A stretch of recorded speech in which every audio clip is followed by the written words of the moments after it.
Welcome everyone to this mini workshop. This workshop is sponsored by the Munib and Angela Masri Institute for Energy and Natural Resources, and we are lucky today to have two speakers and a group of our AUB faculty and another faculty from LAU with the expertise needed for ocean predictions and risk assessment. I'd like to say the biographies of the two speakers, and then I will give them the floor and the panelists to just get at us, action. So, Dr. Omar Knio is the Deputy Director of CAST Strategic Research Initiative, Uncertainty Quantification Center. He recently joined CAST, leaving the Edmund T. Pratt Junior School Professor of Mechanical Engineering and Materials Science at Duke University. Dr. Knio earned his PhD from MIT in 1990. He earned his BE from AUB in 1983 and is an AUB Penrose Awardee and also Distinguished Alumni Awardee. So he has a remarkable record of scholarship demonstrated in his many publications and patents. His research interests encompass computational fluid mechanics, oceanic and atmospheric flows, turbulent flow, physical acoustics, chemically reactive flow, energetic materials, microfluidic devices, dynamical systems, numerical methods, and asymptotic and stochastic techniques. So welcome, Dr. Knio. Now for Dr. Ibrahim Ahtet. He's an associate professor in earth sciences and engineering and applied mathematics and computational sciences at King Abdullah University of Science and Technology, KAUST. He earned his master and PhD from Université Joseph Fourier, Grenoble, France in 2002, MS from the same university in 1998. His research focuses on the effective use and integration of dynamical models and observations to simulate, study, and predict Earth fluid systems. This involves developing and implementing numerical models and data inversion, assimilation, and uncertainty quantification techniques suitable for large-scale prediction applications. His current research projects include modeling, understanding, and predicting the Red Sea physics and biology, predicting marine and weather extreme events, including storm, surge, flooding, tsunami, as well as reservoir history matching. So we're lucky to have you. Actually, we're honored to have you here today among our colleagues. And the floor is yours. I'm not going to say anything or ask questions. Thank you very much, Nasreen. Thank you for the invitation. It's really good to be back home in more ways than one. Let me tell you a little bit what Brahim and I thought we would try to do today. I'm going to basically take a few minutes to set the stage, leave the floor to Brahim, and then show you a few examples of my own. First, let me say a few words. Why ocean predictions? Why do we need risk assessments? What are the sources of risk? Brahim will spend most of his time telling us what goes into ocean predictions, and then I'll say a few words about quantifying uncertainty and risk. And we need to start with uncertainty if we really need to do anything that is rational, quantitative, and probabilistic about risk. Just to say what's obvious to set the stage, but I mean, if we're not in sync on this slide, we might as well not go forward. So we really need ocean predictions for many reasons. They're used in the transportation industry. Basically planning shipping patterns in order to take advantage or not to suffer ocean currents, for marine ecosystems, for fisheries, for energy harvesting, this is taking energy from waves, and for underwater mining operations, basically for drilling for oil and gas. It's really the oil and gas exploration that is going to take, we're going to use this perspective, and we're going to show many examples that that illustrates the importance and the critical need for accurate ocean predictions for the purpose of locating wells. I will start with one example. The location of a well is important. The field is very big, but the well is something that is this small, and the field may be I will do this to you, Brahim, don't laugh. All right. Is in comparison much smaller. choosing where to drill is an important question that will essentially determine risk hazards later on.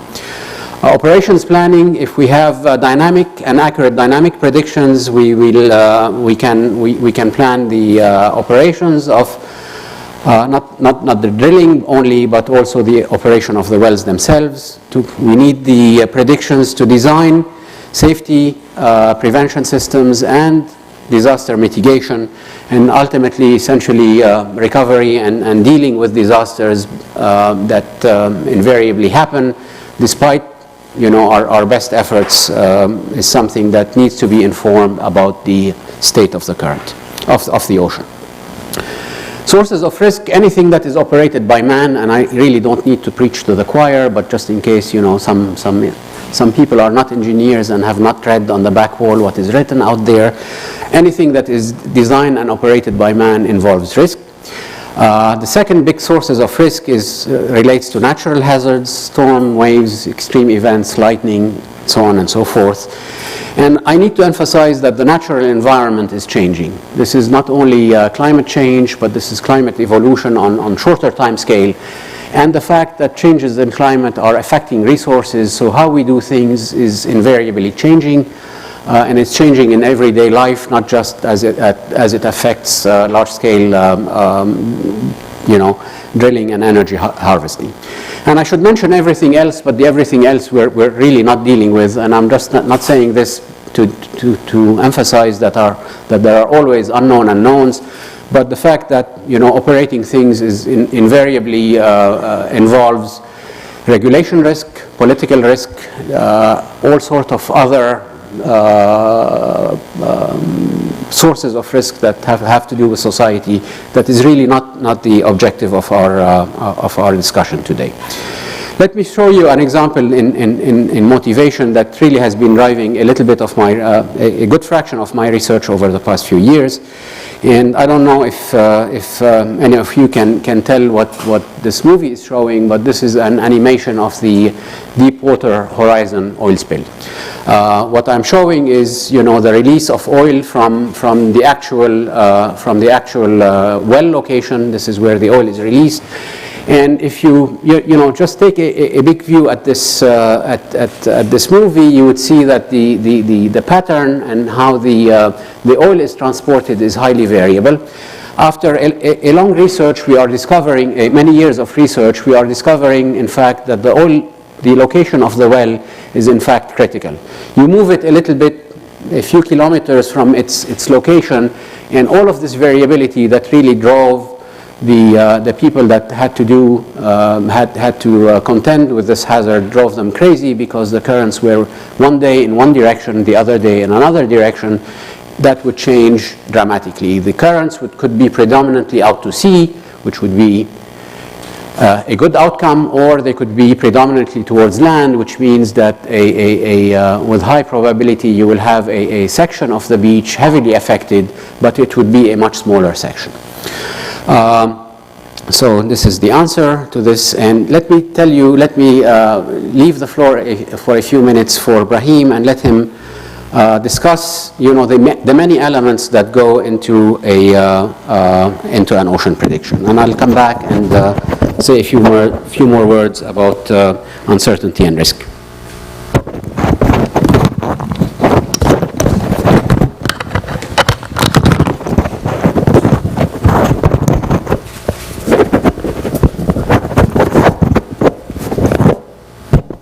Well, okay. Thank you, Omar.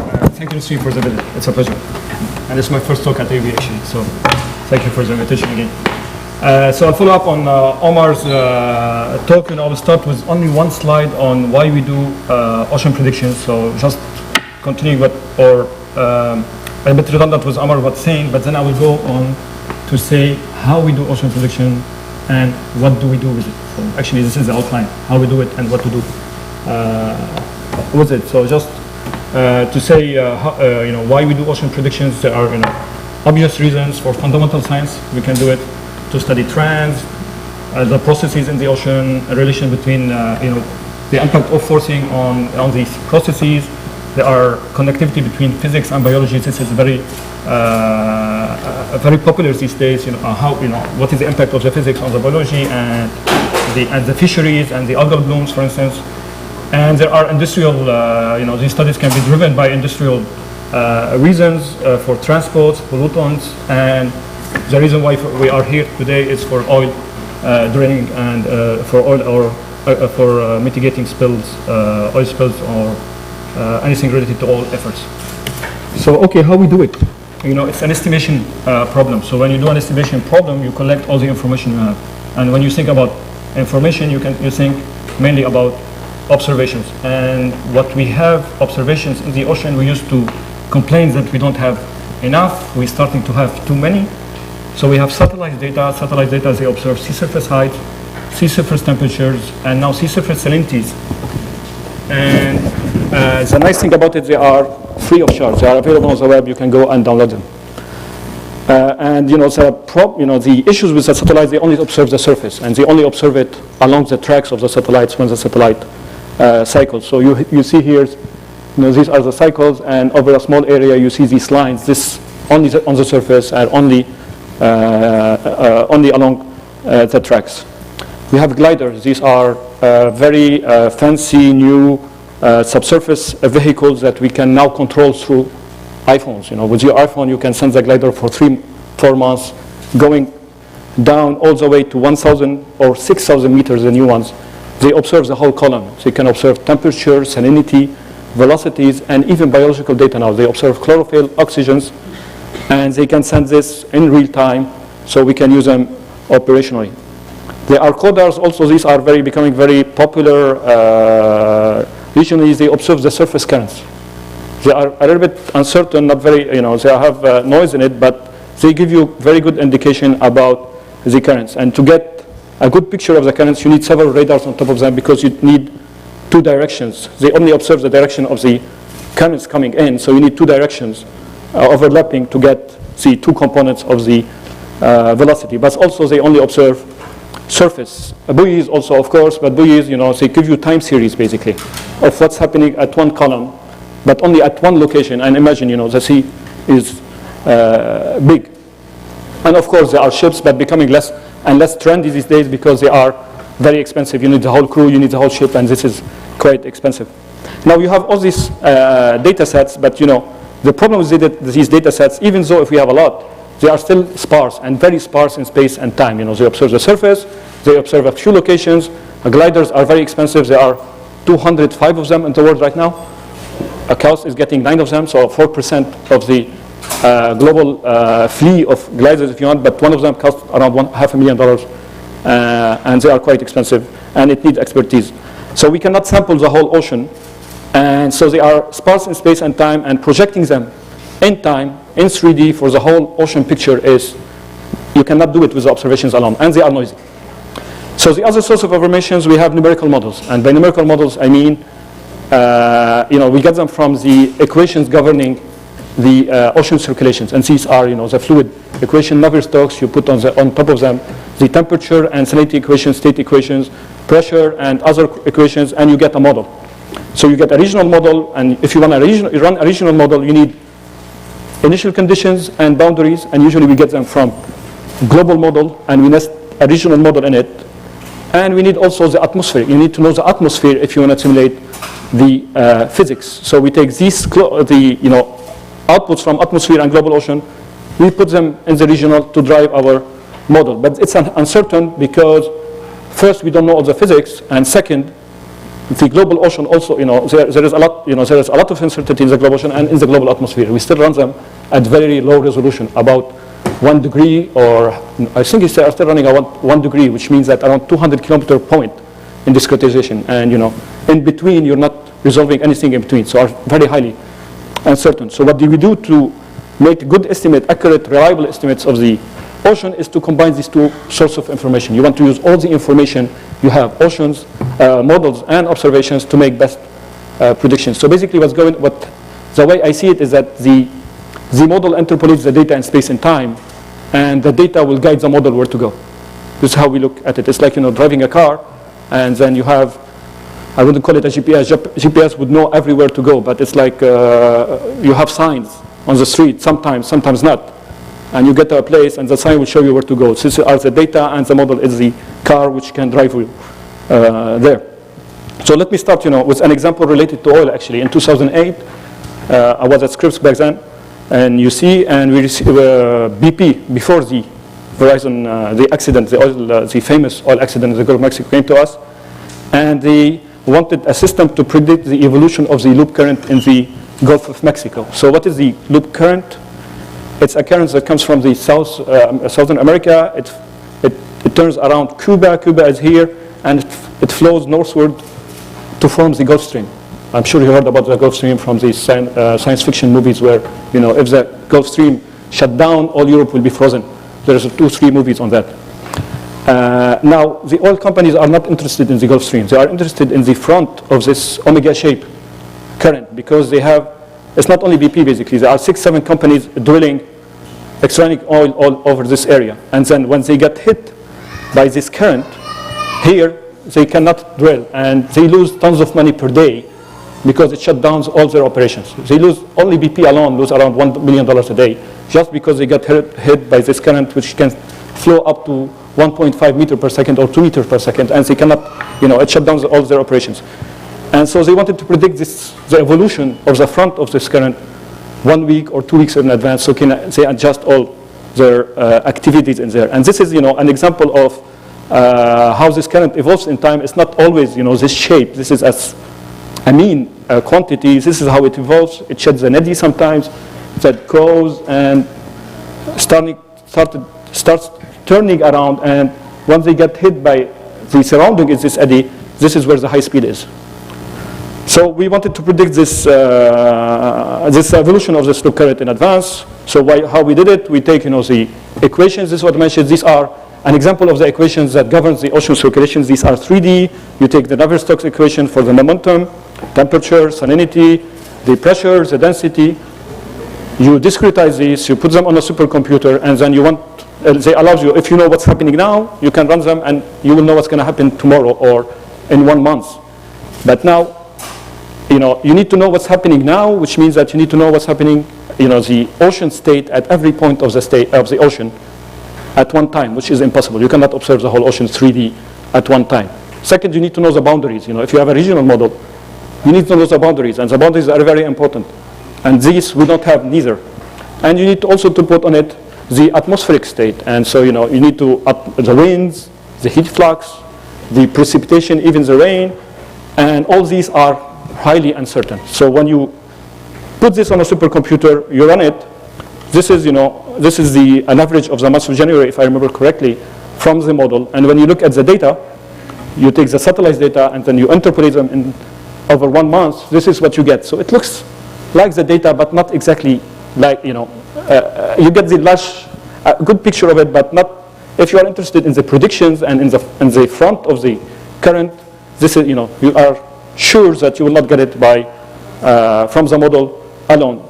So, basically this is what we say, that the model is imperfect. And what's surface height? Sea surface height. So the height of the water. We observe it from satellite and we can simulate it. And I can look at the model, what's doing and what the data is doing. And so this is why we say the model is imperfect, and we model the uncertainties as a stochastic term. Philosophically speaking, the uncertainties is the best way we found so far to model an uncertainty in the system. And now we take the original data, and the data again are from satellite, sea surface height data that comes from satellite. Now the satellites will not give you this. These are data superimposed over 6 months period from satellites. If you look over 1 week period, you will see 2-3 tracks, because one satellite takes around 9 days to cycle around the Earth. So you see basically 1 or 2 or 3 tracks. And the problem is how can you use these data with this model to make reliable predictions in the Gulf of Mexico. So, and basically what you have is that you have the state of this model is observed with some kind of noise, because the data also are noisy. So I have model and I have data, and the problem is what is x, as simple as this. It's like you're solving, an equation, what is x, but you have a stochastic model, and you have data also that is modeled as a stochastic.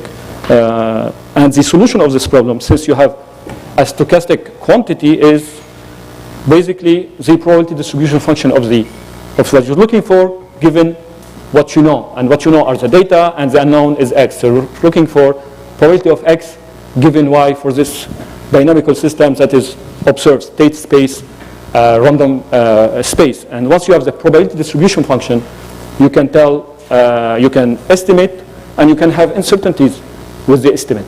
You know, an estimate without uncertainties is useless. I can tell you tomorrow it will rain, but if I don't tell you how certain is my prediction, it's useless. It doesn't, you know, it's, now if you go to the weather.com or AccuWeather.com, you'll see that it will rain with 80% chance, 70% chance, because we know we are not right. So how certain are our estimates is a very important quantity to report. So before I show you how we do it, the challenges, you know, we deal with very expensive, highly chaotic, multi-scale, strongly nonlinear, chaotic models. Chaotic in the sense that a small error, after a few days, you will see that your error will grow. And this is why, you know, you have tomorrow, we can trust the weather. After tomorrow, 1 week from now, don't look at the web. Because the error, even is small at now, it continues increasing. There are many sources of uncertainties, as I mentioned before, from inputs, from parameters, from numerical errors, just name it. And we deal, one of the biggest problem, we deal with very large dimensions. The dimensions, one state vector can be 10 to the 8, 10 to the 9, or 10 to the 10. So when you deal with matrices, you're dealing with 10 to the 10, 10 to the 10. And you know, even the most sophisticated supercomputers now, they cannot do anything with these kind of matrices. So it's really a very challenging problem, and we have to do a lot of approximations to get it to work. Now, how we do it, this is the only math equation I will show you. And you don't need, you know, to understand everything in it basically, but this is the Bayes rule where you're looking for probability distribution function of the state given all the data. And then you can split it into production, the projection of, onto multiplying two PDFs, the forecast PDFs that's coming right from the forecast, and then the likelihood which is coming from the data. So let me explain you know, how it works. You have the PDF. I'm talking on probability distribution functions now. You have PDF at one time, and you want to predict what's going to happen tomorrow. So you use the model, your numerical model, that explore all the possibilities of what's happening now, and you integrate it forward in time. So you're integrating with the model a PDF. This is my forecast PDF. I get an observation. I use, so this will give me this probability distribution. I get the observation. I'll multiply these probability distributions. It's not that easy. It looks easy, but it's not that simple. And we get the analysis PDF, the updated PDF with the data. And then I run my, my model again. I make a forecast. I get the data. I correct. And I continue this sequential process. Every time there is data coming, I correct my forecast and I move forward. So basically what you're going is propagating uncertainties forward. And then when you get a data, you reduce your uncertainties and you continue. Numerically speaking, this is how it works. I have we discretize a PDF as, you know, as a histogram points, and then to propagate the PDF, we use the model to propagate every point of this discretization point of this PDF. So it involves running the model many times, and then I get the forecast here, I get the data, and then I correct it and I run again. And basically, computation is very demanding because it requires running the model a lot of times. So if one model requires about 1 day or 2 days run, depending on your resolution, you're running 100 and 1,000 models. So you need really supercomputers here, and we use tens of thousands of CPUs to be able to do that on the same time in parallel. We can do these runs in parallel. Okay, so before I show you the example, some results, I'll show you a very small example, maybe, you know, to try to give you an idea of how these things works. The truth is in green. So this is a 40 variable model, small model, very chaotic. Lorentz model, you know, it mimics an atmospheric variable evolution in time. It's very nonlinear and very chaotic, and we use it as a test bed when we develop new schemes for forecasting. So the green is the truth. On top of it, you see I perturbed the green in 10 to the minus 10. And I did that for 20 solutions around the green. So this is, you know, they are on top of each other because there is only -10 perturbations between the green and the blue. And then I start integrating forward the blue. Here you have the 40 variables. So after 6 hours, 12 hours, for 24, and now you're starting seeing some difference, these small 10 to the -10 perturbation, which is nothing, start to grow. And after 2 days, you see that I lost completely track of the green, and the distribution around the truth is starting to be much wider, which means there's more spread, and means that's more uncertainties. And then as soon as I put more data, this data here, the red ones, I reduce the spread and I start controlling again the trajectory, and I get uncertainties around my estimate represented by the spread of this ensemble I'm running. And you can continue running forward, and I have full control of the system, and my uncertainties are much smaller. So I take this example, I take this machinery, and apply it in the same way to this big ocean problem in the Gulf of Mexico. And so we come back to the Gulf of Mexico. This is a general circulation ocean model MIT, 10-kilometer resolution with 50 layers, means that I have around 10 to the 7th variables in my model. And we take atmospheric forcing, initial conditions, boundaries from the global ocean, and we assimilate here, as data, we use sea surface height, sea surface temperature, and these gliders data that are verticals to control my system. And I can show you how we can, this is what the satellite, just takes the tracks and interpolates them every week in time. This is what we forecast 1 week in advance, and this is when we use the data to correct our forecast and run again. And with this machinery, we can really predict what's going to happen 1 week in advance, and we have not only the predictions, but I'll show you also how we could use the uncertainties on these predictions. It's, I was a little bit quite surprised, given all the uncertainties in the system, to get something like this, and you see how we can track it. And we have even a smoother solution than the data itself, because the data are interpolated statistically, while here we have dynamical interpolation, much more information from the model dynamics itself. So you can take these outputs, and you can create, for users, some nice visualization tools that they can use to make decisions with these. So this is a simple visualization where, you can put the data somewhere in the database, and then you can access the data and plot the variables you want. You have velocities, temperature, salinity. You can look at on 2D, 3D, streamlines, make it vary in time. All the data is available for you to make a decision. These are 3D data, 4D actually. 3D in space, 1D in time. And not only that, you will see that when I put my mouse over I stopped at the wrong moment. Here you go. When I put my mouse over the area, I see the distribution, my estimate, and the probability distribution of the estimate. If it's very tight, this means my estimate is very good. If it's large, if it's spread out, this means I cannot trust much my estimate. So someone just moves the mouse, and you see the distribution at one point in space and in time where the data is available for him. So imagine, for instance, you want to drill. You want to drill. You're an oil company, and you want to drill, and you want to decide. They told you, the geologist, you can drill over this area. This is where the oil is. Where do I put my, where I start drilling? The question.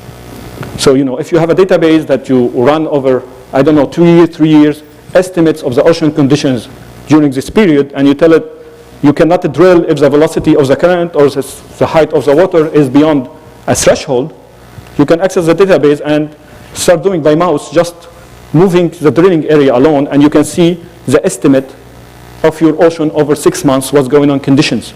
And you can put uncertainties on top of it. So basically, when it's red, here you can drill. It's a good idea. When you move over, when it becomes red, now here, it's not a good idea to drill because the water height is more than 18 centimeters. So you can decide where to drill just by accessing the database and giving them the tools with the uncertainties to decide where to do it. So lately, when I moved to Couch, we think bigger, and we always think bigger, and we have more resources in Couch to think much wider. So we got a big project from Saudi, the national oil company in Aramco, Saudi national oil company, where they want to start drilling in the Red Sea. They found a lot of oil and gas in the Red Sea, and they want to start drilling. So they came to us and they asked us to develop a forecasting system for the Red Sea. So what we're running is atmospheric at very high resolution that drives the ocean. And if you want to do oil spill in here, you need to know the waves conditions. So waves plus circulation will give you oil, and also you can take the atmosphere and the circulation and also do simulation of the biology itself. And the idea is to take all the data we collect around to make one of the most sophisticated forecasting system in the, worldwide, I would say. If you have a lot of money, we'll have a lot of resources for observations, and we have computational resources that are really state-of-the-art, even better than that. So this is a project in the Red Sea that is similar, and this is, for example, how the observations that we'll collect around the drilling site, where we'll have radars. These are the range of the radars is like a circular, and we'll have gliders circulating around all the time, observing the ocean conditions and what's going to happen around. So these data will be sent real time to the infrastructure, cyber infrastructure in KAUST, where we take the data, we run the models at the same time, and all this will be a cycle guiding, the data guiding the model and making predictions that we will collect on the web. We developed a very similar visualization system to make use of these tools. And just one difference is that also what we're planning to do now is to make the data and the model talk to each other. So the data will guide the model, but the model can tell the data, these vehicles, underwater vehicles, don't go there because you cannot, you cannot go against the current. These vehicles cannot go faster than 1 meter per second. So there is this smart connection between models and data, and you can sit and relax, where you can tell the data, the model can tell the data, for instance, I need this area to sample this area because I have large uncertainties in this area. So if you want to do it, if you want to decide where to send a glider, you can choose some points, and then with your forecast, you can see the conditions of the ocean before you send it. And this will tell you how to let it, where to send it, and you can make the decision and then do it. So there is this exchange between feedback between ocean and models and data that we're trying to explore. The last slide is, you can use the outputs to make experiments of oil spills. If it happens here, this is where it's going to go. Or you can do seed particles on the fly, move it around, and then, if something happens here, sediments, transport, anything. I should not touch the screen, actually.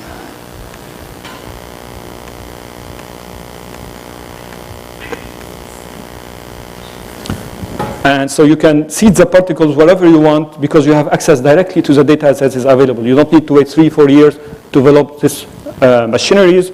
I can move north, put these particles here, and then start dispersing. You have all this history of data that you already generated, and this is really 3D and everything available for you. So just to summarize very quickly, I'm not sure how much time I took. If for offshore drilling, this predicting the ocean conditions is an important component. And the nice thing about it is that you can do it and you get funding from it from the oil companies, but you can also use it to drive a lot of scientific discoveries about the interaction between the physics and the biology and the impact of climate change and all these things. So, we don't only do it just to get funding from it, but you can use it at the same. There was a big discussion in our center when they came to us and they told us we want to do that. And some of the people said it's engineering. It's engineering, which is good, but also it's scientific because when we set this system, we can use these outputs to get the history and to understand what's going on in the ocean, which is very important. And you can use it also for other industrial activities, sewage, dispersal, chemicals, everything in the ocean. You have control of it. There is enough tools now to predict, to make reliable prediction of the ocean circulation and to assess risks, but you need resources, of course. You need observations, you need computational resources, and you need expertise, And it's a multidisciplinary problem. It involves computer scientists, high-performance computing, mathematicians, observational guys, physical oceanography guys, biologists, just name it, all of us, all these people working together, and there is still a lot of research going on to refine these techniques and to improve our capabilities in all areas. So thank you very much.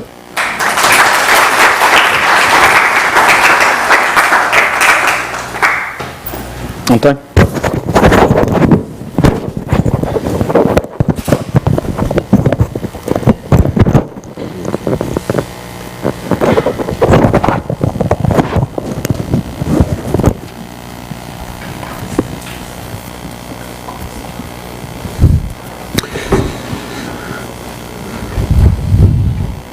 So that was the part on what goes into an ocean prediction. I realized that this was high level and at the speed of light.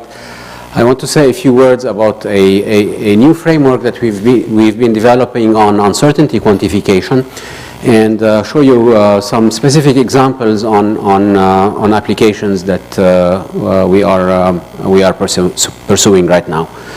So the approach that, oops, this should be in a full slide. Oops.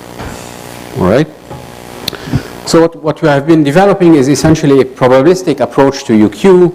And if you want to think about it, is on the x-axis I have data. This is input data. This is what I really need to feed into my model, except that the data that I would like to feed into my model is uncertain.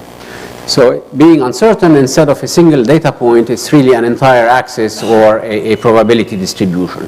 Each of these axes is really a cartoon of a high-dimensional space. On the x-axis, it's a probability space because I'm dealing with uncertain quantities. And on the vertical axis, what you read is, in general, a 3D time-dependent solution. Oops. If you fix the data point, then the solution becomes deterministic, and you can simply read the output. It becomes a deterministic output, essentially a point on the vertical axis. But the collection of all of these is a stochastic response surface, in the sense that the abscissa are random variables, and the solutions that correspond to these random variables are deterministic solutions with likelihoods that are inherited from the weight that live on the x-axis. So the solution is essentially sought in a product space, a probability space, which is my x-axis, and a deterministic solution space, which is my y-axis. And the idea is how to go about forming this and quantifying uncertainty in this framework. What we've been following is essentially a spectral representation, and basically this is a generalized Fourier-like series.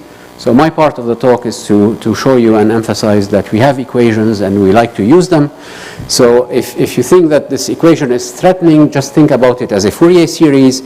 Instead of a Xi is essentially a germ or a canonical random variable that indexes the family of solutions that I have.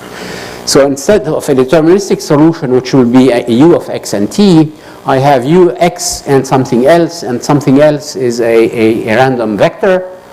And this random vector essentially describes the entire statistical properties of my solution. What we've been looking at these, just because the models that Brahim have described are really have taken years, in some cases more than 40, 50 years by an entire community to put together, even though that they are available online. We really don't want to open them, and we really cannot afford to rerun them. So we are resigned to rely on a sampling technique, which is essentially treating the model, which is shown here in blue, as a black box. And the trick or the challenge is to be able to come back and represent this entire response surface with as few realizations of this model. In other words, what you want to do is come up with something, whether it's quadrature or whether it's sampling, or whether it's a quadrature or a stochastic integral, how to do this more efficiently so the number n of realizations that you want, this is the ensemble that Brahim has described, is as small as possible, and the accuracy is as high as possible. So why we want to do that? Essentially for efficiency and accuracy. There are lots of caveats that go into this, and depending on the structure and properties of the solutions, we have different methods that are suited and designed to capitalize on these properties. We like the probabilistic framework because it basically gives us a well-defined way of looking at all of these, the origin of stochastic errors and convergence. And most of all, the solution is in a format, this generalized Fourier series, that opens the door to approximation theory. Okay, so the idea, if you really glossed over the equation, is here. The promise is, and the idea behind it is to build a faithful surrogate of my model, so I don't have to rely on millions of model realization. So we build something that looks like an expansion of that model, or something that is easy and cheap to sample, that gives us a faithful representation. In other words, the error between this Fourier expansion and the truth is controllable and small. And it is in a format, just because I can easily compute Jacobians, I can do sampling. It opens the door for optimization, sensitivity analysis, inverse design, data assimilation, all sort of these interesting questions. One example I would like to show is, two of the major boxes that Brahim has talked about are ocean circulation models and weather prediction models. Okay, think of these two beasts as Ferraris. They've been or a track and a high-speed train. They've been developed by two different communities over years, and they really don't talk well to each other. Okay, so we have a beautiful ocean prediction system. Okay, say MIT GCM. We have a beautiful weather prediction system, say the WRF or some other weather system. And how we want to put them together is essentially through the simplest possible coupling term is a drag term. And this is how drag, which is the effect of wind on the ocean, okay, is represented in terms of a drag coefficient, which is on the vertical axis. The horizontal axis is wind speed. And the data is really all over the place. It sort of grows with increasing velocity at low velocity. This makes sense because the higher the wind, the more waves, the more roughness. And after a certain point, it saturates, and this is where the wind starts tearing down the waves. And we really don't know whether it saturates or it starts dipping down. But at the high wind velocities, you can imagine it's hard to get data. Okay? It's hard to get data except in a few cases, and one of these cases is the ITOP experiment. And this is where, at least in the US and in the Pacific, and this is joint also with Japan and Taiwan, a whole lot of resources were done in order to sample hurricanes in a season. And this is where, part of luck. So they had all of these airplanes, and they had instruments that are called AXBTs, which are essentially probes that are dropped from airplanes. And these experiments, at every one of these plus signs is essentially an airplane was flying and it dropped an AXBT, airborne expandable bathy thermometer, if you want to know what that is. So it really measured temperature at depth. It starts sinking and it's dropped from an airplane. This was supposed to last an entire season. Except that season, nature played a trick on humanity, and no typhoons came. And all the researchers were sitting in their airplanes doing nothing, and they were waiting for typhoons. None came. And eventually, when a typhoon came, they flew all their instruments and threw them at these two typhoons. So we had a wealth of data, which turned out to be exactly what we wanted to do, because it's one of the few places where we have more than a single instrument, right? It takes a while to get the weather right, if you really want, or the winds right. If you really want to predict the ocean, you have to know the winds. And it was really difficult to get the winds. What I'm showing you here, at least for this typhoon, which is Typhoon Fanapi, which is the one that we are focusing on, the prediction between the simulated winds and the measured winds. And if you look at them, at least both the track, which is the curve on the left, and the peak winds, the variation of peak wind speed, they look pretty good, okay? Except that it really was very, very, very difficult to get these winds right, okay? It took a whole lot of model refinement. You can look at what happened with resolution. And we had to go down from the 12-kilometer resolution that we typically run our weather forecast at, down to 1 kilometer, which is really an insane resolution and WRF, in order to be able to get the winds right. So in many cases, if you really want to get what's happening in the ocean, you really have to know what's happening at the surface, because the surface is the driving condition. The way we look at this is we have a drag parameterization. We represent the curves in terms of uncertain parameters, and we have three uncertain parameters, which is the slope, which is the saturation velocity, and the slope, whether it saturates at 0 or starts dipping down, we have a negative slope beyond the saturation velocity or the peak drag. And we have an ensemble of drag curves, and this really becomes the different realizations of the model, and these are the uncertainties that come and feed, these are the model uncertainties or the parameterization uncertainties that come and feed on top of all the uncertainties that went into Brahim's overview. If we propagate all of these after a whole lot of work, then we can get model data that span essentially the same ranges as experimental observation. I really don't want to dig too much into the why is this relevant? Okay, well, if the data and the model are spanning different ranges, if we want to run the inference or the inverse design that was mentioned before, what you would be inferring is model error or model bias.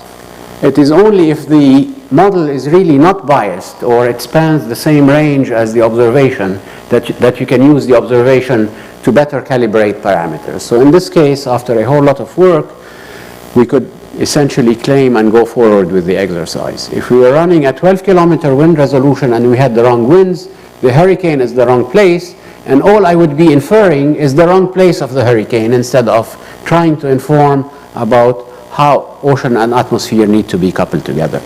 We go back to Bayes' rule. Now we have a surrogate. This is something that is extremely cheap to sample. The way I read Bayes' rule is that this is the little I know.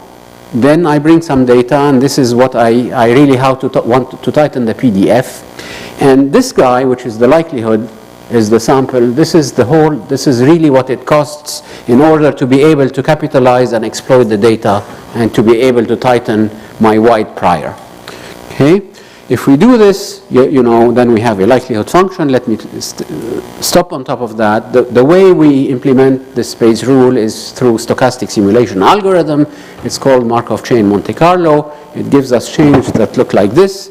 Some of them are really nice, and some of them are really not that nice. Let me go and show you what the end result of that analysis is, which is taking these chains and using them with statistical tools in order to build distribution functions.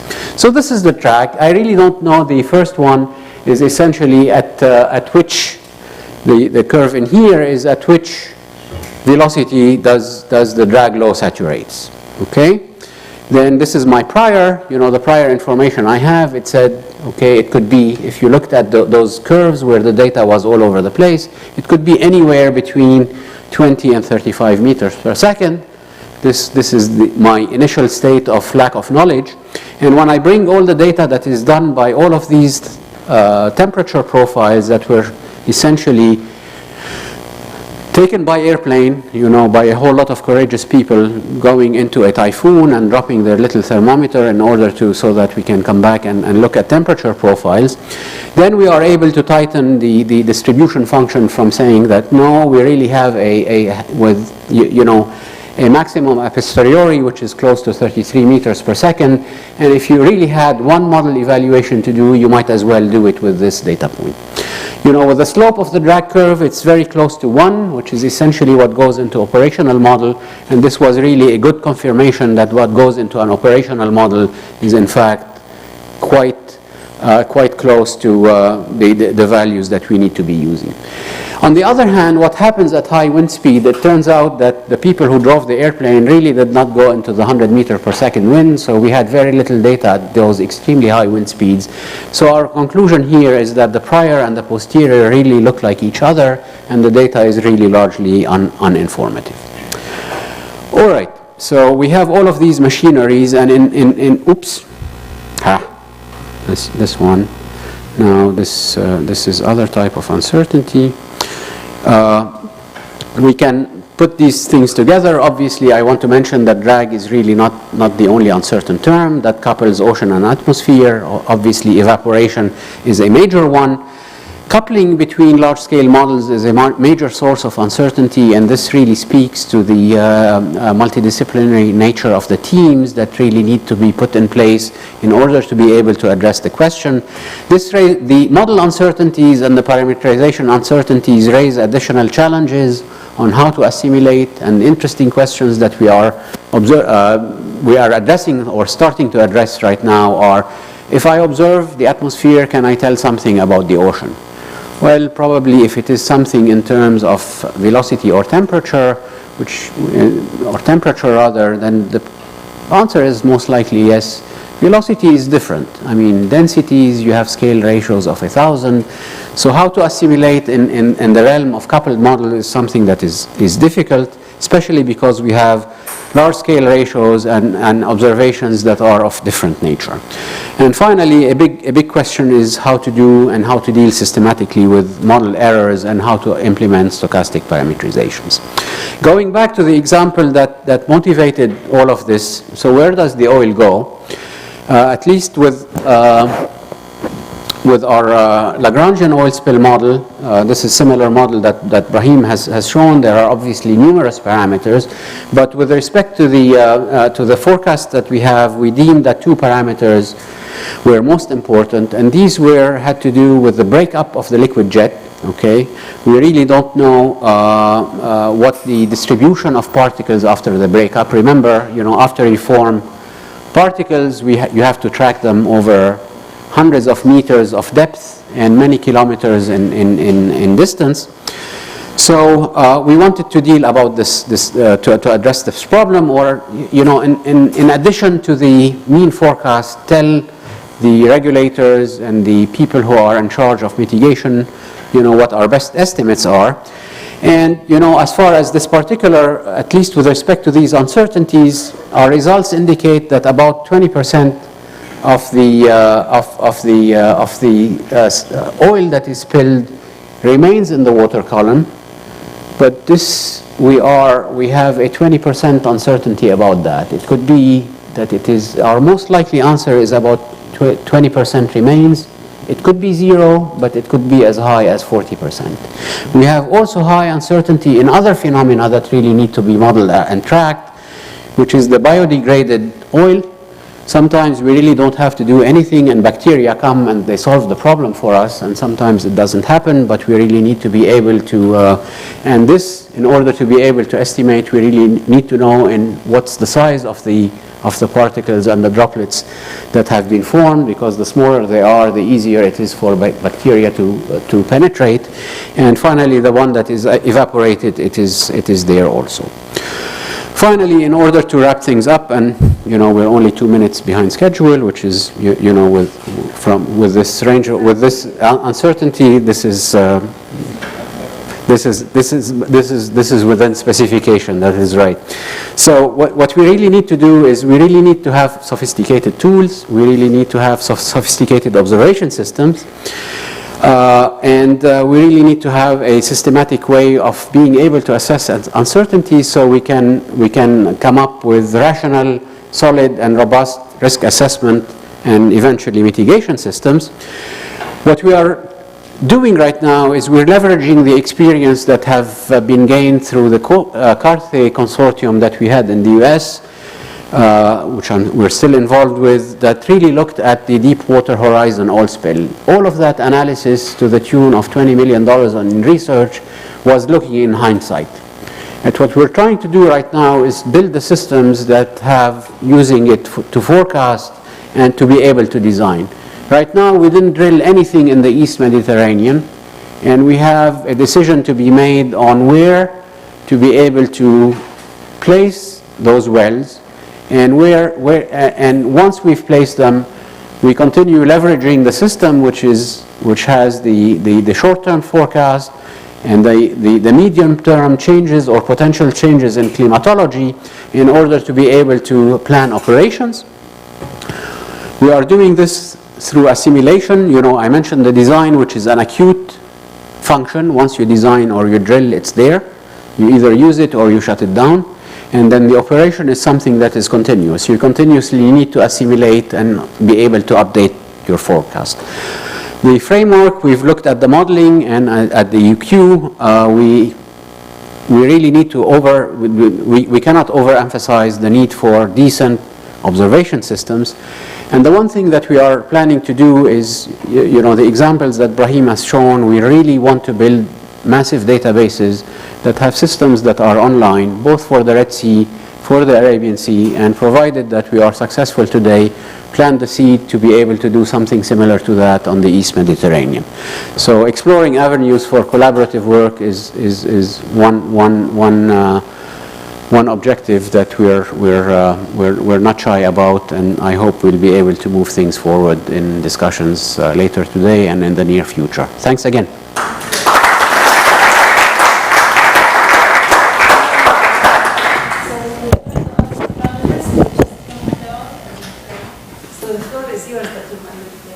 Okay, so I would like to for the nice presentation and they have given us. And we would like, we are ready to take questions that you may have regarding the presentation or anything that you have in mind regarding oil exploration, computations, big data, all these issues. Hello, we know we have the capacity in terms of understanding what to do and so on, but we don't have the computational capacity, the power to do this here at AUB. Our resources are sort of limited. This is It's becoming cheaper than you may think. The nice thing is that you can, the more you have, the better, of course. But even with little, you can do a lot.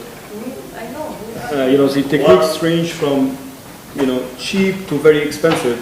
And the more you run models, of course, the better. But you can even run with, very, very few models, and then just a computer, good workstation can do short predictions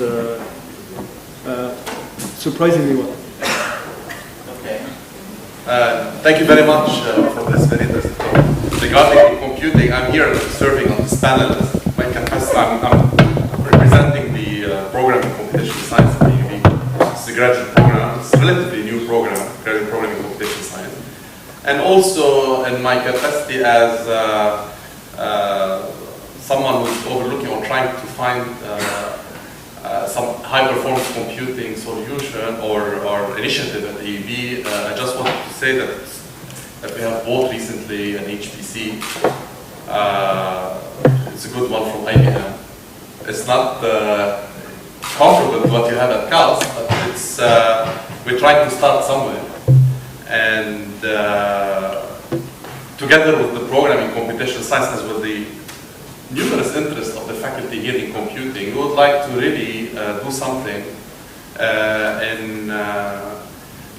especially regarding gas and oil, and maybe find some common background or platform so we can start collaborating with CAST. And let me just add one thing. We can open this to discussion that we have recently signed an MOU with the University College London and our colleague Peter Coveney here, who really led this effort, and with the Masri Institute and with the Provost Office at AUB, we have an MOU to exchange also,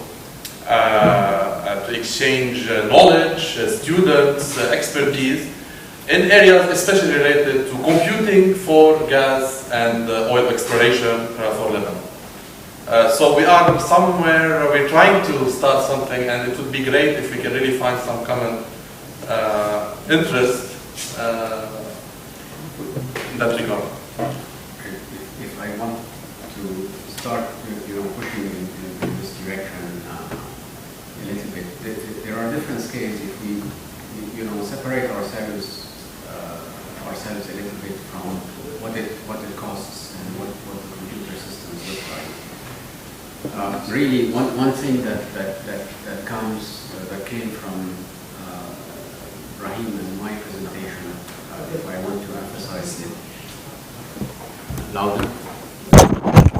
I can speak louder or I can speak louder. So, are you? Mark. Let's use this one.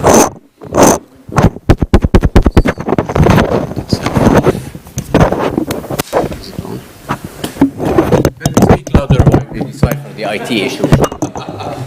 So, can you hear me in the back? Yes. So there are two areas. You know, things that can be done on small platform have to do with small-scale processes. Essentially, going after better physics in order to feed into the model. Going after parametrizations. But really, at bigger scales, and whether it's at bigger scales or at smaller scales, the big question in environment has to do with data and what you feed in the model. It's really not necessarily the supercomputer.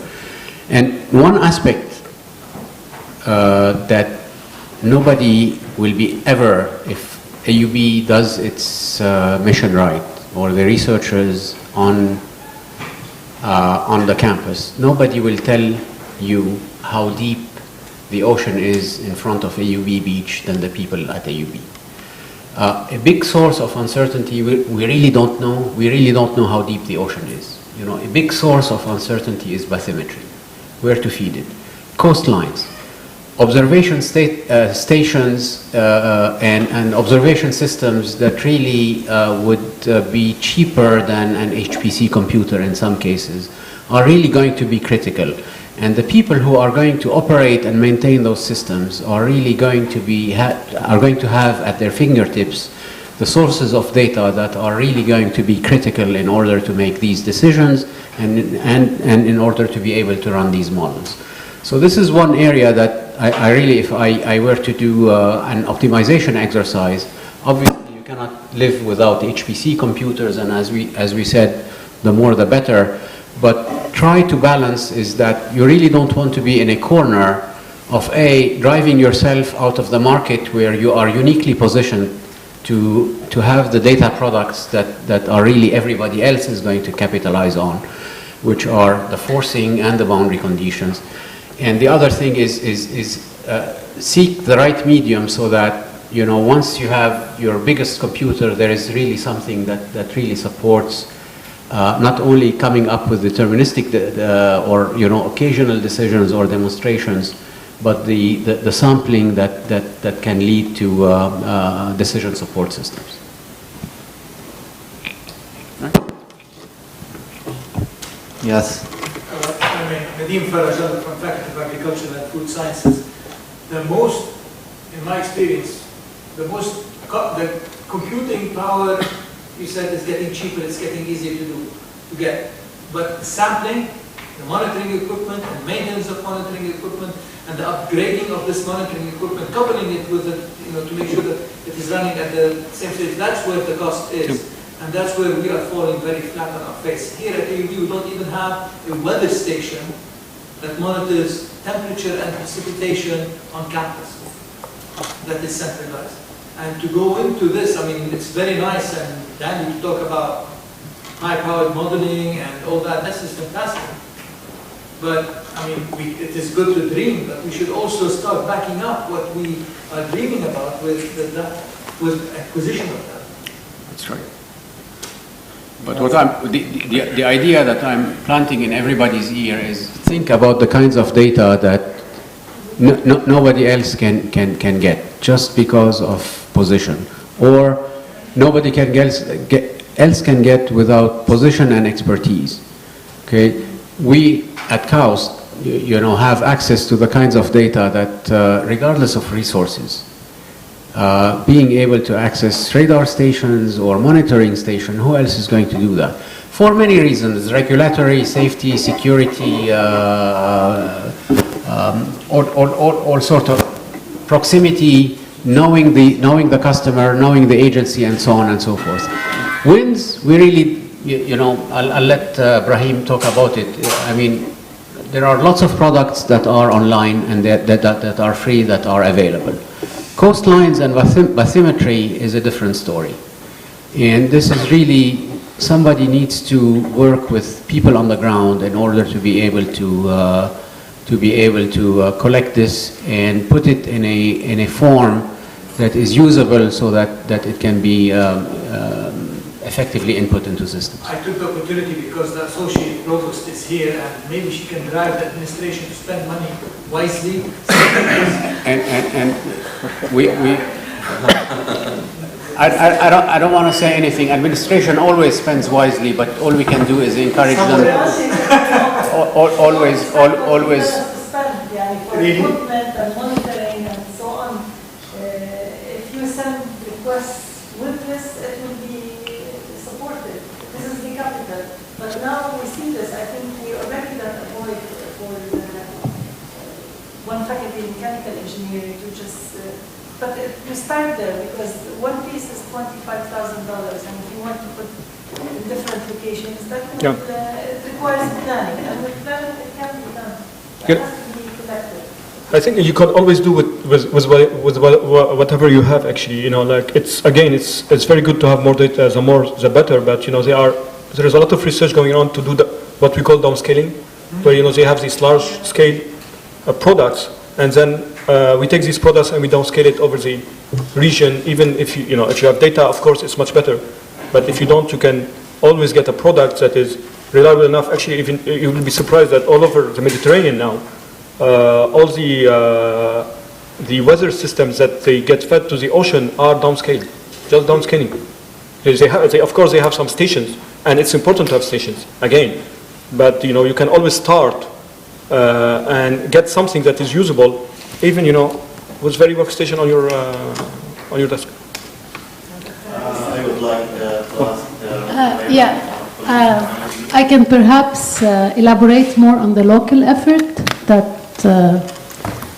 we are undertaking as part. So I am part of a network of researchers that involves scientists and engineers and applied mathematicians and oceanographers from Trieste in Italy, from l'Océan Laboratoire in Paris, and from University of Cyprus, and from the Marine Center of the CNRS, and myself. So what we're doing, we started this project a year ago formally. We had some money from the European Union, very modest amount of money, and this money is not for equipment or anything. It's just to fund travels, basically, to network. And what we have in mind to do is, or what we already done, part of it, and what we're doing is to model surface currents in our part of the Mediterranean, and off our coast. And actually, the CNRS has a boat, it's called Cana. It acquired it after the 2006 war, and the Italians gave it to them. It was an old Italian boat. It gave it to them. And it's been carrying on, it's been collecting data, and it hopes that with more money and more funding that it can collect more data. So for example, we have, starting end of last year, they acquired 3 surface drifters and 3 gliders. And this data is being updated as we speak. And yeah, it should be. Although this morning I went to the link where the organizer said that you can follow the data, ما كانت شغالة اللينك, but I'll inquire about it. So what I'm saying that there's a start, and the hope is we thank the speakers, and we hope that we can import your expertise from the Red Sea to the Mediterranean, because it would be nice to have, Actually, I would add to that, I heard there is also an ocean institute in Lebanon, in the north. And, Marine. Yeah, Marine. Yeah. The So I'm not Marine sure, I don't know what they are doing, NCSR. but, I'm sure they should have some resources, and we can all join together. It's not one institute. Actually, of course. I have an announcement, actually. Please. We are holding a workshop in Cyprus in May, and actually I have Varant is here. One of your students is going to be my intern. And, so Varant will attend, and I don't know if I should, who else is welcome to attend? Maybe another person could attend, and you can meet the NCSR people. Actually, there is also another... I have to ask, but that's definitely... There is another workshop actually open. I just received an email this week from Jordan. They are organizing a meeting on marine research activities in the Arab world, mainly targeting the Mediterranean and the Red Sea. And it's open for everyone. It's on the web. Just go. It's on Aqaba. It will be held in, if I remember correctly, in October of this year, and it's open for submission. And the idea is to discuss marine activities in the Arab world, targeting the Red Sea and the Mediterranean. Who's holding it? The Jordan Institute of Marine Research in Aqaba. Okay. I can send you the link.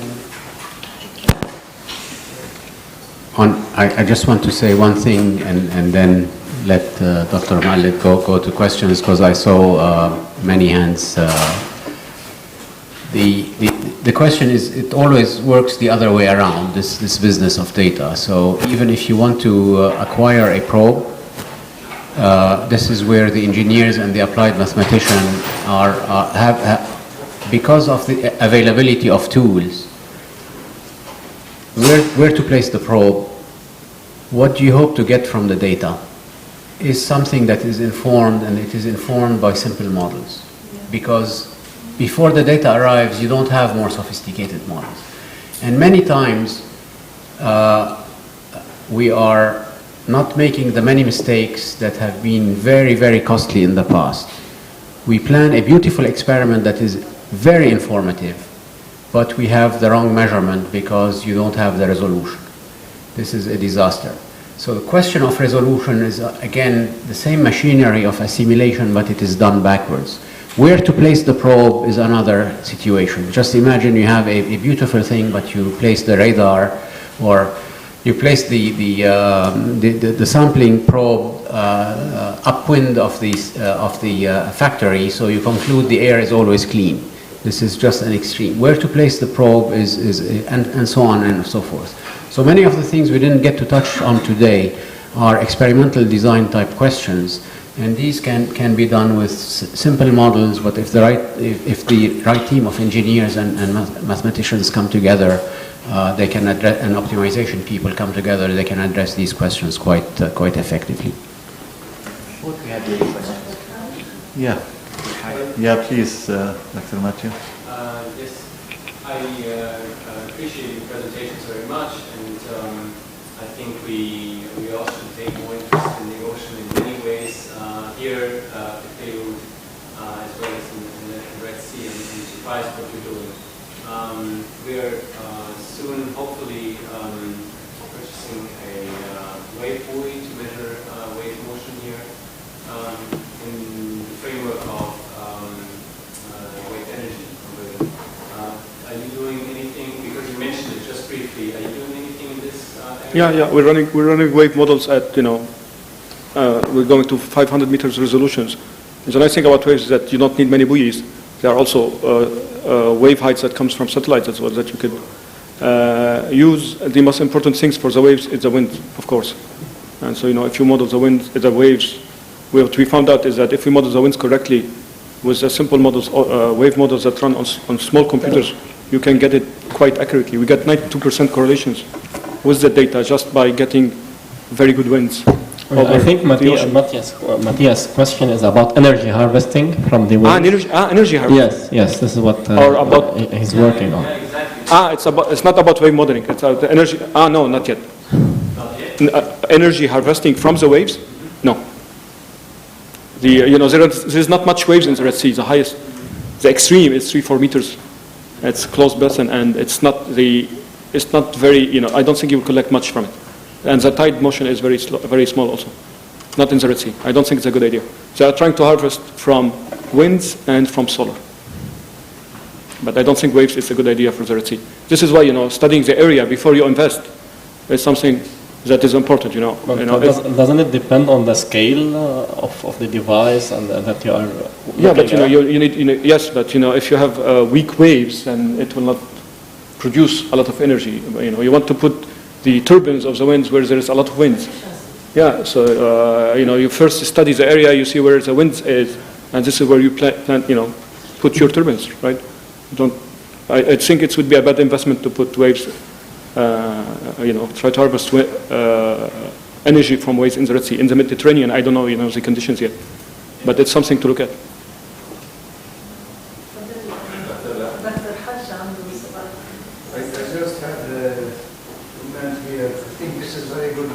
this part of the world, we always neglect the sea and the ocean, and especially the environmental effect.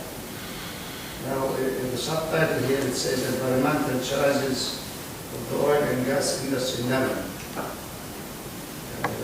Now, as far as I know, there is no oil and gas industry in Lebanon yet. We are talking about it. I don't know if it will happen. So this work will be in anticipation of when this happens, and then we look for people ready to help. The industry is that the aim. You know, if you want to capitalize on this before it happens, I think you should start now, because later on, when companies will start drilling in here, it will be too late. So, you know, if you show capabilities before things happen, and companies usually have also. No, not really. Not really. No, you know, it's not very. You know, as I said, you know, BP came to us at Scripps to do that, and a lot of companies they don't have these capabilities yet. Let me just the BP disaster, and this is what it is. It is a disaster. The report came out. The models were perfect. They were told 5 days ahead of time that they were approaching the danger zone and they should shut down. They decided to go past the warning, and this is essentially the diagnosis is greed. The impact is $100 billion fine. The small part, 2% part of that fine, a $2 billion, went to create the Gulf of Mexico Research Institute. You know, a tiny piece of which went to funding some of the results there. Billion, yeah. So the fine that BP paid is $100 billion, and the problem is, actually this is not the problem, it's a solution, in the sense that it doesn't matter who drills or who operates. If a disaster happens, the fines are going to, the second fine is going to be bigger, because people cannot claim ignorance. And if we can affect, for two good reasons, an impact saying, okay, the field is big, drill here, even if something happens, the current will be predominantly out to sea, then at least you will shield the fisheries. And this is a decision acute a priori, because once the well is there, it's too late. The second part is continuous. You really need to know when big eddies come, because these shut down your operations.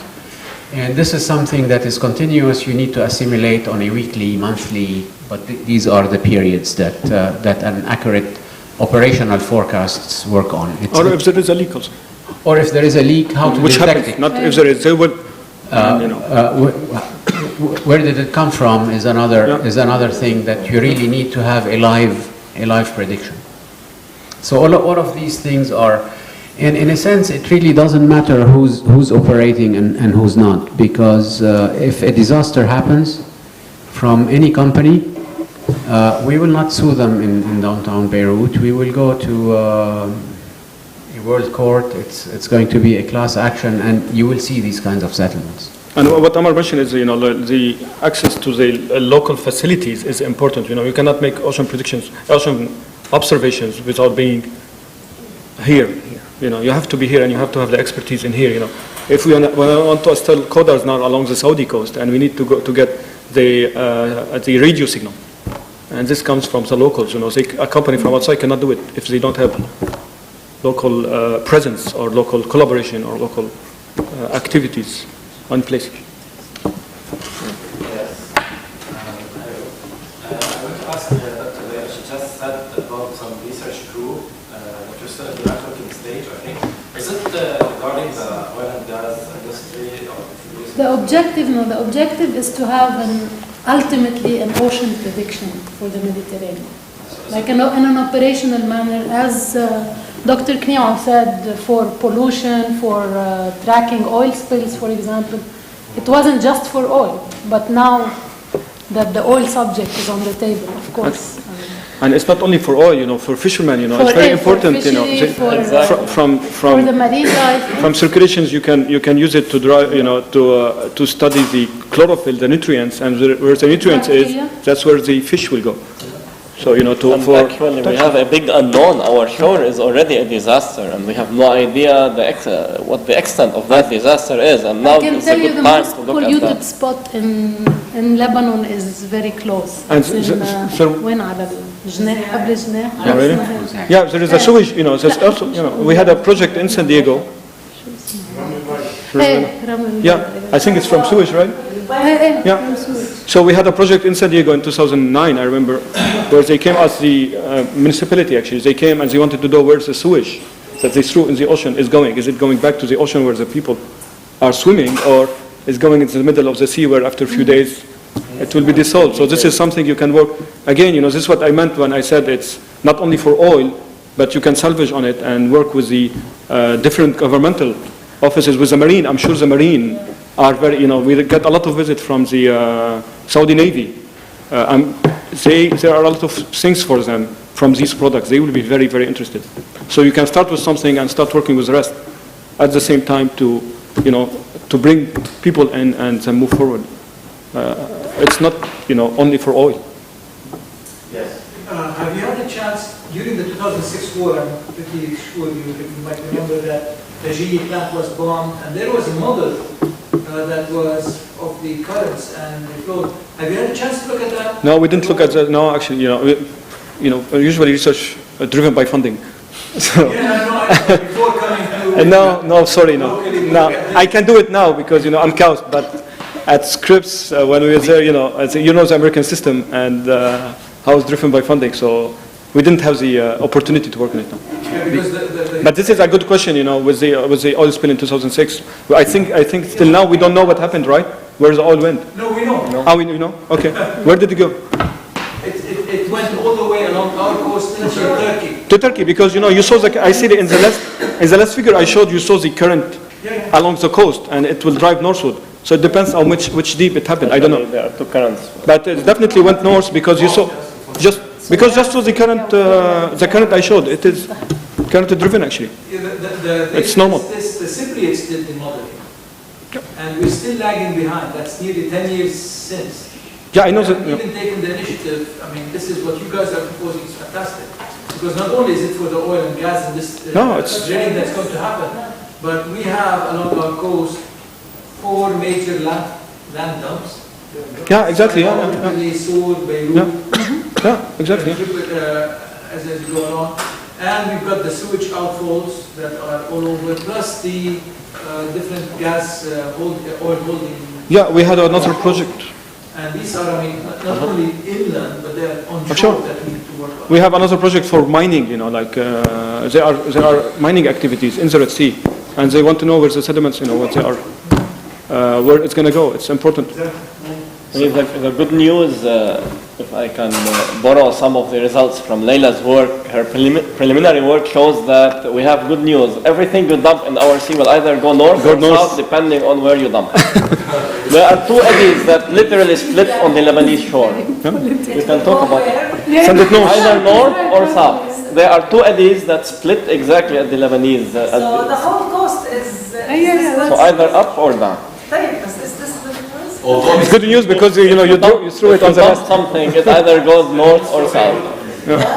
The recent news on the Baima, that some swimmers are affected now by some sort Yeah, exactly. You know, so you have to see, you know. microbes. Yeah, because you know you should not throw it where it comes back to where the people are swimming. You know, you should stop it or do it somewhere else, or not let the people swim. I think. Or timing. Or timing. Also, timing is important. Yes, sometimes it changed. Going back to something that was said a little earlier about $100 billion liabilities, I mean, that's actually one of the reasons why there are problems with the Lebanese bidding process. Many of the companies, in the wake of the Deepwater Horizon catastrophe, are insisting on limited liabilities here. I'm telling you, the LPA and the government here is not very keen on agreeing to that, for the reason that they're not prepared to bid into a scenario where if something goes wrong, they have to pay up those sums of money. I wanted to ask a couple of other questions though, because one of the things is related to the technical competence in Lebanon versus that of the oil and gas companies. We're implying a bit here that they don't necessarily know what the capabilities they could use are. That's the reason why one does research and development of the sort you're describing. But quite a lot of them have a lot of expertise in-house. They spend a huge amount of their budgets on these things. The Lebanese government got seismic prospecting done, and it sort of, in some sense, has hold of the data. The company that collected that was allowed to sell the data direct to the companies themselves, who then have, in my opinion, arguably far more substantial expertise than the LPA and the others working here in understanding what's down under the ground. So there's a bit of a problem already, I suggest, in the asymmetry of knowledge about what's there versus validity and all these other issues. But I wanted to actually, if I may, ask a couple of questions which pertain to the tension. There is a tension between big data and big computing, and as they become, in some sense, inexorably more and more commingled, questions arise as to the value of both, one or the other. If you do forward predictions, which have to be continually corrected and updated by data from the environment, and you can ask in the end, do I need to bother about computing? I can just get the continuous streams of data and know in real time what's going to happen. Now, in weather forecasting, of course, this has been done for a long time. We have used satellite data and very large computers, and people do large-scale predictions, and they also run gazillions of ensembles to predict. And nowadays, at the highest end, we're capable of reliably predicting tomorrow's weather. Incidentally, the importance is obvious. I need to know it before it happens. I don't want an academic study which tells me the outcome of tomorrow's weather 3 weeks later. It's of no interest to most people. So the question is, how fast can you do the computing, and do you get a benefit in the short term versus continuously acquiring data and reacting to it with what is called data analytics today, far less computationally costly processing of the data to make decisions. How far in front can you make reliable predictions? So long-term weather forecasting is still today rather unreliable. It is. And then we have climate prediction, which is supposed to affect all of us on this planet. In the wake of the fact that we can't predict very far in front, how seriously can we take those kind of models? And finally, because what matters in your predictive capability is the resolution, you need to be able to run these computations for weather forecasting, particularly on finer and finer grids. Inexorably, it isn't small-scale computing. I need to have high resolution. I want to have codes that scale onto exascale machines. They don't exist, they would in a few years. If I keep using spectral methods and fast Fourier transforms, I know they're not going to work on those machines. I've got to do something about the algorithms. There's a set of questions. I think we'll choose how to answer. Yeah. It's too many questions. Beautiful questions, and on the exascale, we're doing beautiful things, but they're not part of what we showed today. In short, if you produce an exascale machine, you're not going to be able to move a global circulation model overnight. The models are simply too heavy. What goes into them is amazingly complicated. I showed one example of one parameterization that goes in there, and there are a whole lot of those. They are spectral in some cases, they are spectral-like in some cases, and what we feed into them is flat out discontinuous in other cases, so forget about, it's at best piecewise something. So let me dance around the exascale for a minute, just to say that we're not ready to move simple codes to exascale yet, let alone these are the most complicated codes that I've ever touched personally.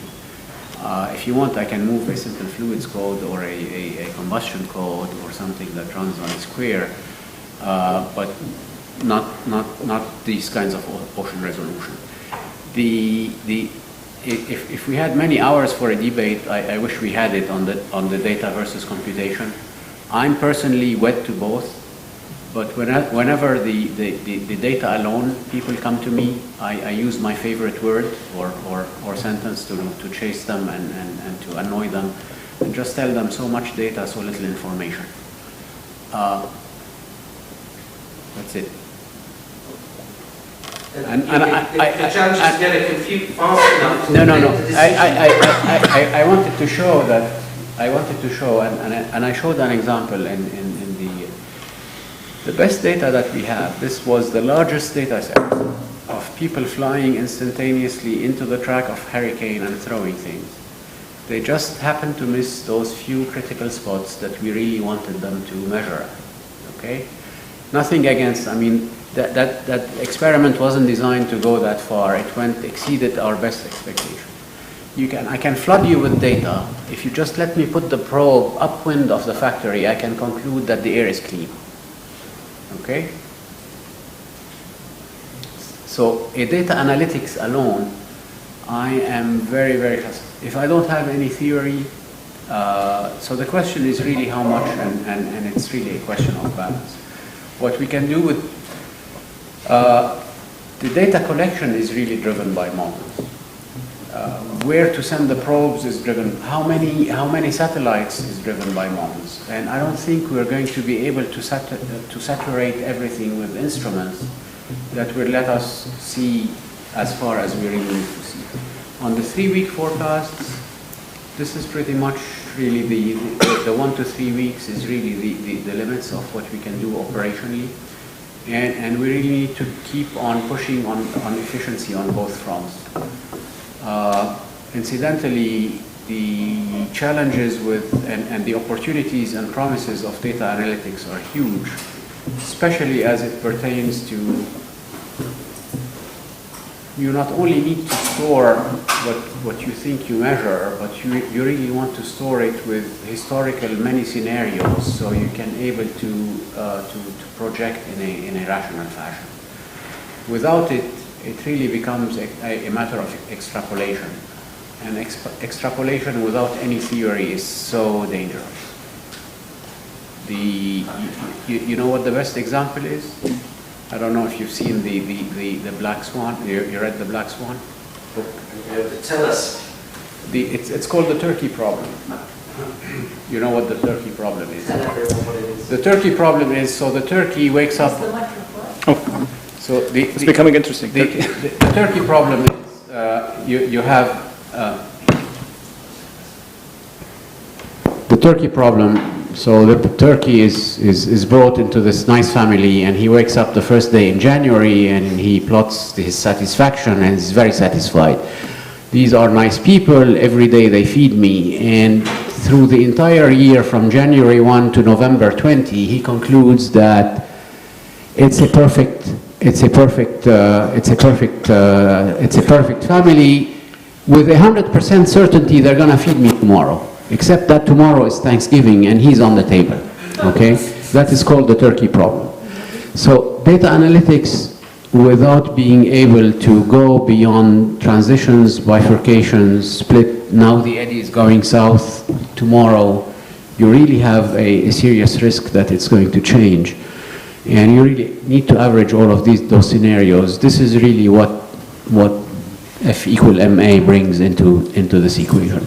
I think we really still need to rely on it, but more and more data analytics is teaching us not just to do away with the models, but to do them more effectively, how to do reduction, how to do uncertainties, how to store scenarios, and the paradigms it's really forcing us to think how we plan simulations at the same time. So my sense is there's going to be a balance, but I agree more and more. The reason we're saying our data-driven approaches is if we could simulate for 30 years, then we can build a bank of very relevant scenarios. But that relevant scenario is not going to tell me that we just done so much into downtown Beirut that the topography has changed, the boundary conditions have changed. And to be able to turn my back to saying, okay, what's the impact of this change and can I compute it, I would be knowingly, shutting down a very valuable source of information. Climate is the same thing. Climate change is really not looking in the past. It's the turkey problem. Temperature keeps going up, And incidentally, it goes both ways. So what we haven't learned how to do is how to do it recursively, or how to change our models recursively. If the ice sheet disappears, then I really don't need to be carrying an ice sheet model in my climate. And if I do, then I'm probably hurting predictions. So how to get models that correct themselves, or how to do recursively incorporate knowledge or prediction of the model to correct the model itself, we haven't learned how to do yet. But these are very, very interesting areas. Let me add to it. If I still remember, all the questions, in the ocean, the time scale of the ocean is much smaller than the time scale of the atmosphere. So, 2-3 weeks, 2-3 months predictions are possible depending on what you are interested in, the quantity of interest. And in the ocean, there are fast, small scales evolving, and large scales. In general, the large scales, they are slowly evolving, and we should be able to get them. So it depends what you're after. So there is a whole field about predictability and what is driving the things that you are interested in. It can be predictable. It might sometimes not be even predictable. So no need to look for it. Like eddies, very difficult to predict eddies because they are triggered by instabilities, and predicting these, it's very, very difficult. You can get the large scale feature of it for a long period, but you cannot get the unpredictable. So, you have to separate, study the system, depends on the system, of course, also.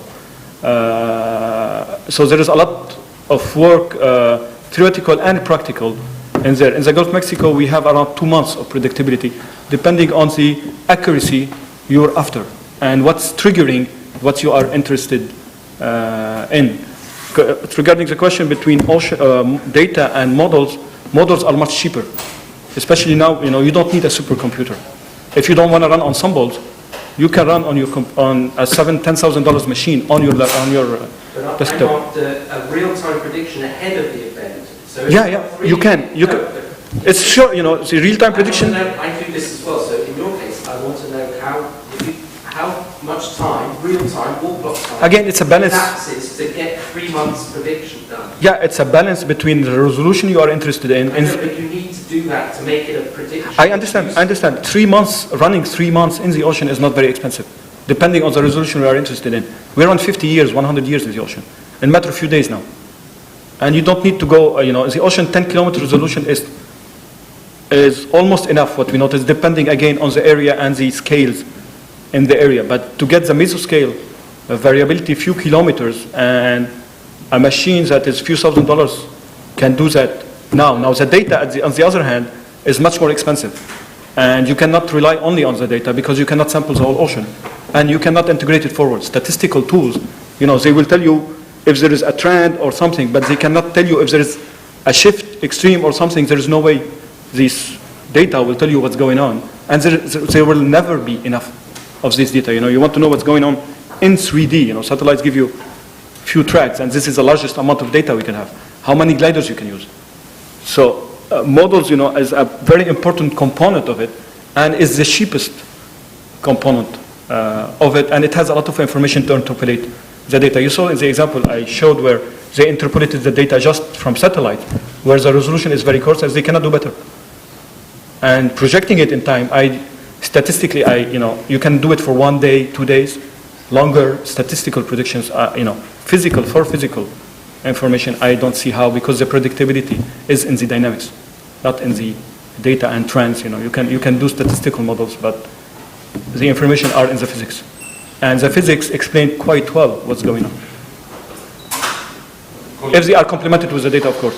But it would be interesting to learn what kind of data you need and optimize the data so you can make it cheaper, and the model can help you do that as well. I have 3 quick technical questions. But before, I was imagining that if your work was done on the Australian coast, you would have probably by now discovered the mysterious issue about the Malaysian airlines and can track the debris or whatever. So this can be one application of ocean prediction. But a few quick questions. I saw in your numerical model many parameters which involve temperature, velocities, and so on. But I saw a parameter S which I didn't get. What is the S? I don't remember which S. What was it? Salinity. This is salinity. salinity. It's not a parameter, yeah, it's a variable in the model itself. You know, you have salinity, we call it prognostic variables in the ocean. You need, yeah, so you have temperature, salinity, velocities, and it depends on how you're solving equations. The sea surface height can be an equation. From these you can compute all the rest. And you know, for predicting, you know, come back to the first question, you need to know where the accident happened.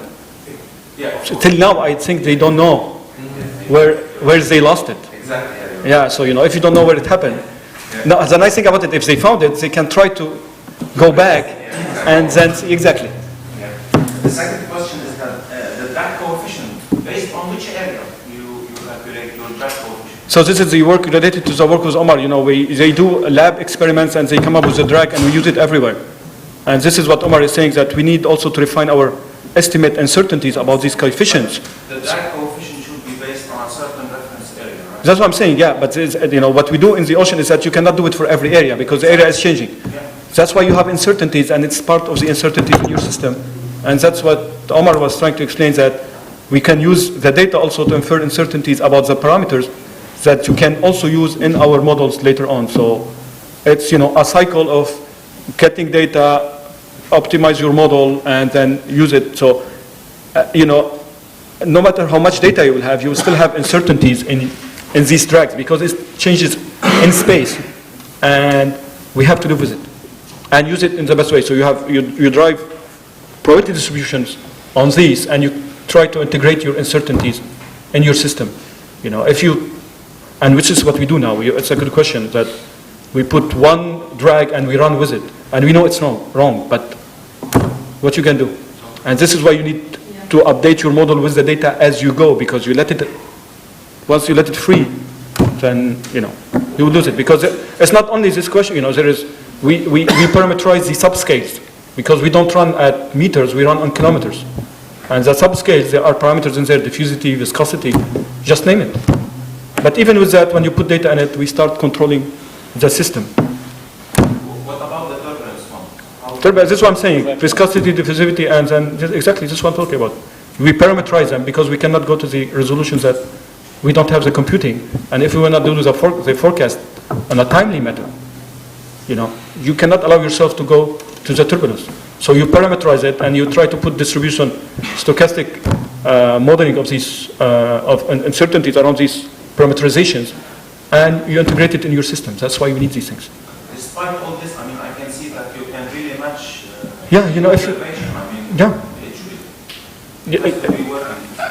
It is working. Otherwise, you know, why you look at your weather forecast? You know, observations are important, of course, but that's what I'm saying. You know, I was a little bit surprised it worked so well in the Gulf of Mexico.